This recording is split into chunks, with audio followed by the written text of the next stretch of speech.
آپ کے دونوں بیٹے جو ہیں آپ کو زندہ سلامت دیتے ہیں۔ تو میں نے کہا جی میں آپ کو کہتا ہوں پارٹی چھوڑ دو۔ تو کہتا ہے 40 سال میں نے اس جدوجہد میں 25 سال اس پارٹی میں گزارے ہیں، آپ مجھے کہتے ہیں چھوڑ دیں؟ واہ حاجی صاحب، یہاں پر بڑی بڑی ہستیوں نے، بڑے بڑے سرداروں نے، نوابوں نے 1 مہینے میں 4 پارٹیاں بدلی ہیں۔ آپ کسی مجبوری کے تحت جا رہے ہیں، مجھے پتہ ہے آپ کی مجبوری۔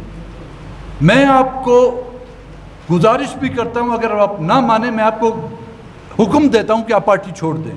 اگر اس کے بدلے میں آپ کے 2 بیٹے واپس آ جاتے ہیں، میرے خیال میں میری اور میری پارٹی کے لیے اس سے بڑی خوش نصیبی اور کیا ہو سکتی ہے۔ اس کو بلایا گیا، ریٹن پریس کانفرنس اس کے ہاتھ میں دی گئی کہ یہ تمہیں پڑھنی ہے،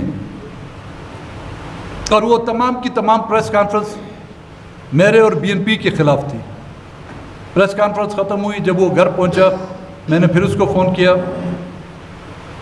یقین نہ جانے وہ رو رہا تھا۔ 60 سال کی عمر کا، جتنا اس نے اپنے بیٹے کے لیے نہیں آنسو نہیں بہایا تھے، اس دن وہ رو رہا تھا، چیخ چیخ کے رو رہا تھا کہ میں نے آج وہ کڑوا زہر کا پیالہ آج پیا ہے آپ کے کہنے پہ۔ میں نے بولا حاجی کبھی کبھی انسان کو وہ کڑوے گھونٹ بھی پینے پڑتے ہیں، اس کے بدلے میں آپ کا بیٹا آ جائے مجھے کوئی اعتراض نہیں۔ اور 2 سال پہلے اس کا انتقال ہو گیا، آج دن تک اس کے بیٹے نہیں آئے۔ اس کی گھر والی ابھی تک ذہنی مریضہ بن چکی ہے۔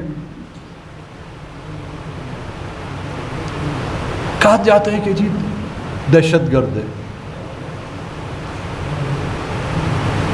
اس میں ایک شعر ہی کہوں گا، وہ دہشت گرد بن جاتے ہیں جن کے گھر نہیں رہتے، مسلسل جب سے موسم دلوں میں ڈر نہیں رہتے۔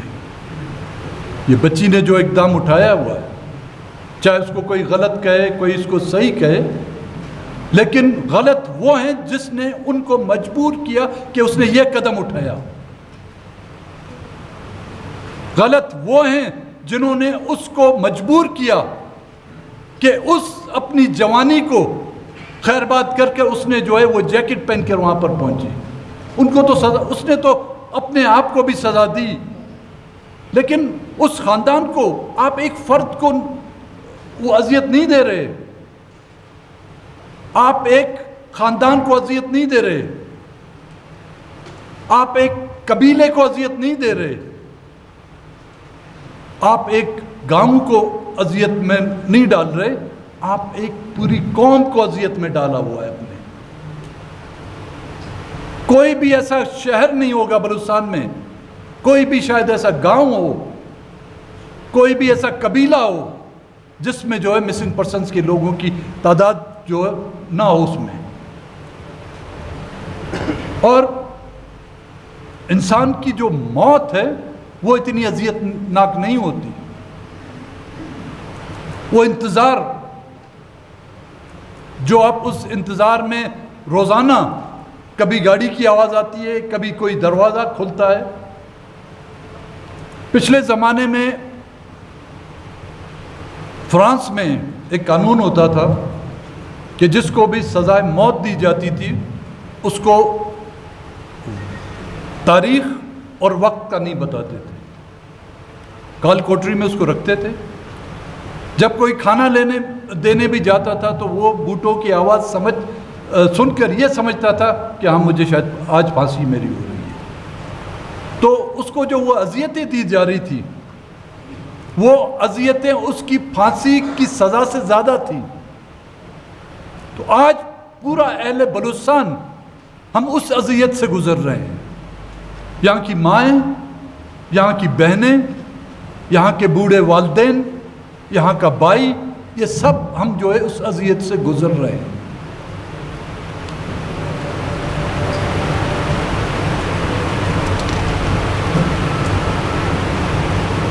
یہاں پہ کچھ سوالات اٹھے تھے اور بالخصوص کمیشن کے حوالے سے.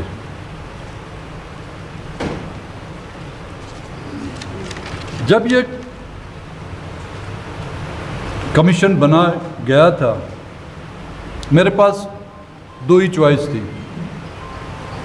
یا اس کی کنوینئرشپ قبول کرتا یا اس سے جو ہے رائے فرار اختیار کرتا, یہ جانتے ہوئے بھی کہ اس کمیشن کی رپورٹ بنانے میں ہمیں کیا دقت ہوگی, اس کمیشن کی رپورٹ کو پایا تکمیل تک یا اس کی منزل مقصود تک پہنچانے میں ہمیں کیا کیا رکاوٹیں ہوں گی, اور اس پر کتنا عمل درآمد ہوگا وہ بھی ہمیں پتہ تھا. لیکن میں اگر رائے فرار اختیار کرتا تو آج میرا نام بھی جو پہلے جو کنوینر تھے اس کے برابر لکھا جاتا کہ یہ بھی مسنگ پرسن کے کمیشن سے جو خوف اور ڈر کی وجہ سے جو بھاگ گیا.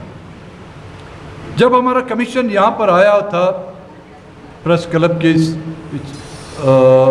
سامنے, آپ تمام حضرات آئے تھے, میں نے اس دن بھی آپ سے کہا تھا کہ آپ یہ توقع نہ کریں اس کمیشن سے کہ یہ لوگوں کو بازیاب کرے گا, لیکن یہ کمیشن ایک ایسی رپورٹ مرتب کرے گا جو نہ کہ صرف ہمیں قومی بلکہ بین الاقوامی طور پر آپ کا اور ہمارا جو ہے ایک ثبوت ہمیں ملے گا ہاتھ میں.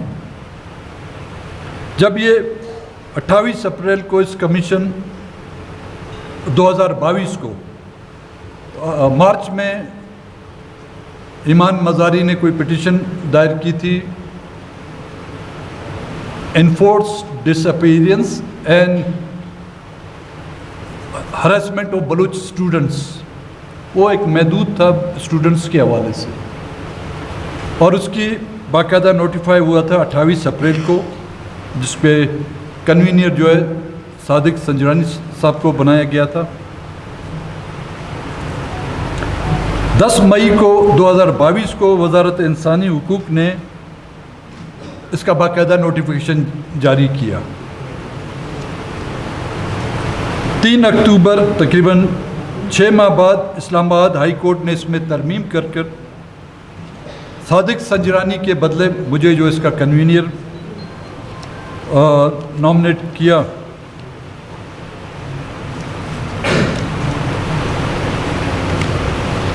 اس کی 28 اکتوبر سے بعد تقریباً ہم نے 15 اس کی میٹنگیں کی,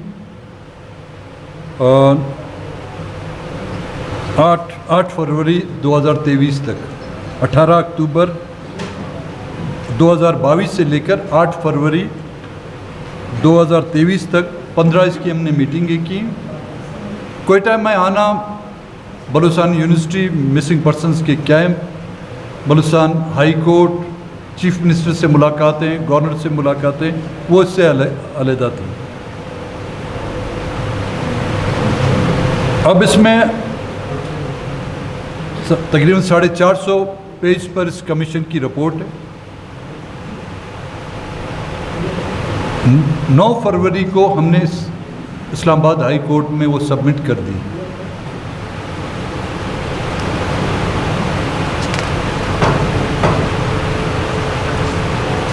اس کمیشن میں ہم نے کیا کیا دیکھا, ظاہر اس میں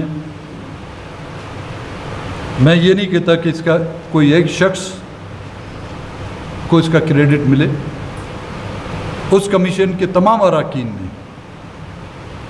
اس میں تعاون کیا, جو یہاں پہ بھی آئے تھے, اس وہاں کی میٹنگ میں اکثر جو لوگ وہاں پہ شامل تھے ان کے تعاون سے.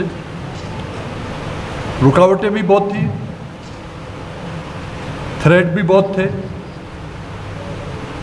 ڈائریکٹ مجھے تو میں یہ نہیں کہوں گا کہ مجھے کسی نے آ کے ڈائریکٹ تھریٹ کیا, لیکن وہ اڑتی خبریں جو ہم تک بھی آ کے پہنچتی تھی کہ اس کا خمیزہ جو ہے بھگتنا پڑے گا. تو ظاہر جب آپ شہد کی چھتے میں ہاتھ ڈالیں گے تو یہ نہ سمجھے کہ وہاں پہ صرف شہد ہی ٹپکے گا, وہ جو زہر خور جو اور جو مکھیاں ہیں وہ بھی تو اپنا ڈنگ ماریں گی. کبھی کبھی وہ بڑی بڑی داڑھی کے ساتھ آ جاتی ہیں, کبھی کبھی جو ہے بغیر داڑھی کے ساتھ آتی ہیں ڈنگ مارنے, کبھی وہ وٹ کے اوپر منڈلاتی ہیں, کبھی جو ہے کہیں روڈ پر آ کے منڈلاتی ہیں. تو میں ان کمیشن کے چند ہے تو بہت بڑی رپورٹ, اس سے چند نکات میں نے نکالیں وہ آپ کے سامنے پیش کروں گا.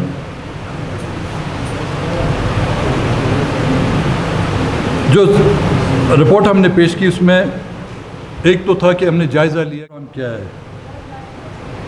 مسنگ پرسنز کی بازیابی کے لیے. کیا پارلیمنٹ جو ہے وہ اس مسئلے کا حل نہیں نکال سکی, یا پارلیمنٹ جو ہے وہ ناکارہ رہی ہے. دیکھیں یہاں پر